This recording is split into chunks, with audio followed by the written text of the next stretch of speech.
the way.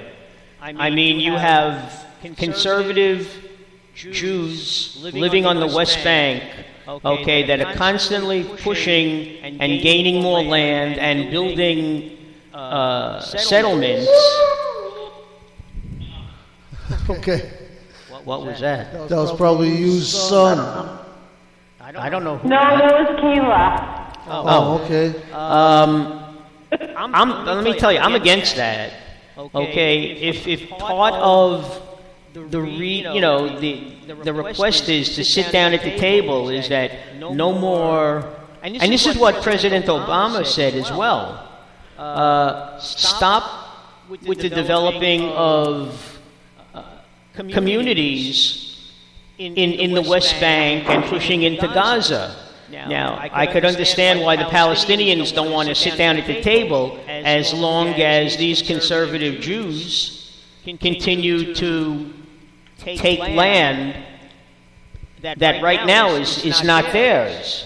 So I'm in agreement with you as far as that goes. In the past, I don't know what's the last peace negotiations that were going on. The Israelis have been willing to go back on their borders if they would get some concessions from the Arab community. One of them is to get rid of the decree that all they want to do is just destroy Israel. And, Hamas is not looking for peace; they're looking to abolish the state of Israel. So it's a strange situation, and most of the people in Palestine, or the West Bank, as well as most of the people in Israel, would probably rather just go back to the old borders and have peace.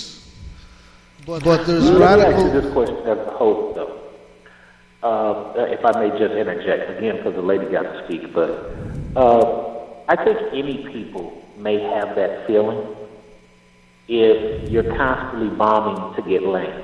Here's what I've seen as an intelligent person in the U.S.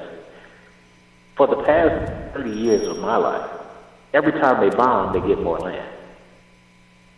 From, what was that, Daniel, I hope I'm pronouncing it right, to advancing to Rosh, to advancing to Bat, to advancing to Al-Shabaab. Every time they bomb, more land, more land, more land. But they keep insisting to us here in America, it's because they want to wipe us out. I don't get it. But I can only go off what I see. And I think that's what the Germans and the Russians and all the people with these hate groups are seeing. They're just saying, okay, they hate us, we got to bomb them. Now we're going to grab some land. Shh. They hate us, now we got to bomb them. Now we're going to push the Rosh. Well, but what does that have to do with the hatred of Jews in the United States? Well, it's the same. It's why I made the assertion as a black male about the image of the young guys who do wrong who are black males, and how the Bill Cosby and the Robert Townsend era of the early 90s had to reshape our image. It had nothing to do with me personally or anybody who's a professional black male. It's just the image was so bad that other males had to talk to other males about their image. It's the same thing going on with black females. I would want to ask,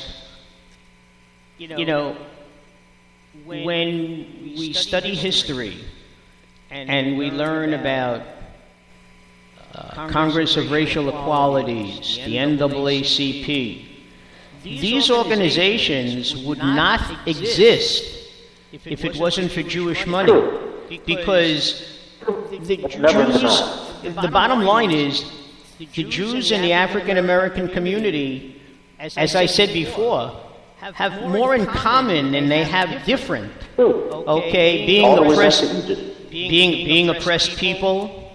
Okay, wanting to do better for themselves. When as a teacher, I would say, and you hear Other people say the best way to get ahead is through education. Okay? True. And Cosby himself said it many times. Jesse Jackson, most of the other, No, none of that is in disagreement, because as learned individuals, that's the benefit that we have. And I understand your argument on education. If you're a learned individual, then you don't suffer from the lack of education. But let's be honest. We're dealing with people across the world who don't even choose to go that route. So they are only going on their reptilian brain of, this is what I see. And I'm sorry, but I have to interject here, because this is what bothers me more than anything else. We live in 2014. We as humanity and as human beings should be long past this kind of behavior. What bugs me more than anything else is that, especially my generation and forward, X-Gen and forward, we've been taught in school how to hold empathy and how to understand people and the things that we were taught. When I see people that are my age and younger prejudiced in any way, I don't care if it's black or white or Jewish or Muslim or whatever, when they start saying they're uneducated, it's just, to me, it's a cop-out, because from the age of 5 years old, when we first go to kindergarten, we are taught that is not how you behave, and that is not how you accept other human beings. And so for me, when I hear that it's lack of education, it makes me insane. I think that's a cop-out that many people use as an excuse for their behavior, in knowing that their behavior is wrong and intolerable. Sorry, I had to say it. We didn't say that, though. That was never said. No, I know, but it's what I hear. It's what I constantly hear, and it's not what it is. There's more to it than that, and I think that you're driving home to the point that it's really about the greed, and like you said, they're still taking the land, more land, more land. At the end of the day, it's more about greed and power and money than it is about anything else. And that's my only point. That's the crust of my point. My point is that, just like what Native Americans experienced when they helped the sick and dying pilgrims as they crashed onto the shore, they never thought within one 15-year cycle that they would be murdered by the children of the same people that they helped. You know what I'm saying? And then slowly but surely, more and more Europeans take over their land of Maine and Vermont and all that type of stuff, and just start killing them. So my only thing is that, and I'm going to bow out to this, but my only thing is that I don't want Jewish people to be hated. I don't want there to be this excuse. I just think people who are Israeli need to speak to other Israelis in the homeland and say, hey, stop overdoing it.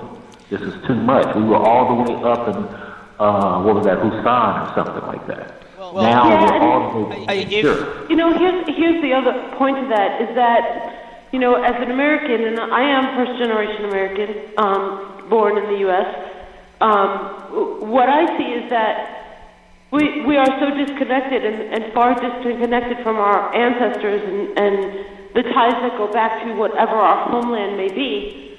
As an American, I look at situations that happen abroad in different countries, and I don't understand how Americans that have far distant ties to their homeland, no matter how far it may be back, can claim that they have an issue with what's going on over there when they have no real experience. They don't understand it, and they jump to be part of the bandwagon. And I think that's a huge part of all the cultural biases that we see here in the United States. It's just they feel like they have to be part of something bigger. And if I could interject for a second, if you study history, okay, throughout history, Jews were always outsiders. They were never embraced by the countries, only with stated exception. Okay, at some point in Spain, for quite a while, Jews were allowed to settle in Spain and worship openly, and then you had the Inquisition. Jews come by the, epithet of nomads and the wandering Jew, honestly, because they were always traveling from place to place. They were never made to feel like they were part of the country where they were. The only time people had any dealings with them, and this is the perfect example, is Shakespeare's Shylock, where the Jews were always the moneylenders. The Jews were educated. They knew how to make money, and it was against the Catholic religion to practice usury, which meant loaning money for interest. And so the Jews would loan money, and again, never be made to feel part of anything until there was the State of Israel. Back during World War II, you had the motion picture, The Ship of Fools, the St. Louis, which was sailing out of Germany, and no matter where they went to France, they went to England, they went to Canada, they came to the shores of the United States. Nobody wanted them. They were sent back to Germany, which they knew would be certain death, and nobody cared. A lot of great things are said about Roosevelt, about his New Deal and how he helped America get over the greatest depression of all time, almost with the exception of 2009. And I give Obama credit for that one, because nobody still wants to help him, as far as I'm concerned. But Roosevelt could have done more for the immigrants who wanted to come into this country. And he knew what they were sending them back to. This country knew what they were sending them back to. This country paints the Kennedys, and I have to admit, I guess I do too, as an anointed family. And for the most part, the sons were very altruistic. But Joe Kennedy was as much of an anti-Semite, as the next person. He was as much of a gangster as, Al Capone. And see now, Mark, now you're going down the road. I mean, if you want to go down that road, when the Italians first came to America, they were treated the same way. The Irish all people, immigrants. You're right. You're right. It was just as, and it's throughout history, and I don't necessarily think, and to this day there are Jewish people who hate Italian people. Right. But I really, really think that it goes a lot deeper than that. I think that there's this burning desire to be part of something bigger. And if that means that you're going to join a gang that hates black people or hates white people or hates Italians or hates Jews or hates whatever, then that's what you're going to be, because that's where you feel you fit. And that's my point. But go ahead. Yeah, and that's what drives me crazy about it, because every nationality, every religion, everybody has these same feelings, and I think we as human beings should be so far past this. And that was my point about self-policing yourself. As black folks, this is what we're going through right now. You don't know it, but I'm about to give you a peek.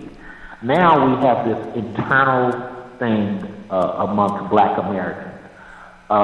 We don't have the culture and traditions, i.e. a Palestinian or Israeli has, okay?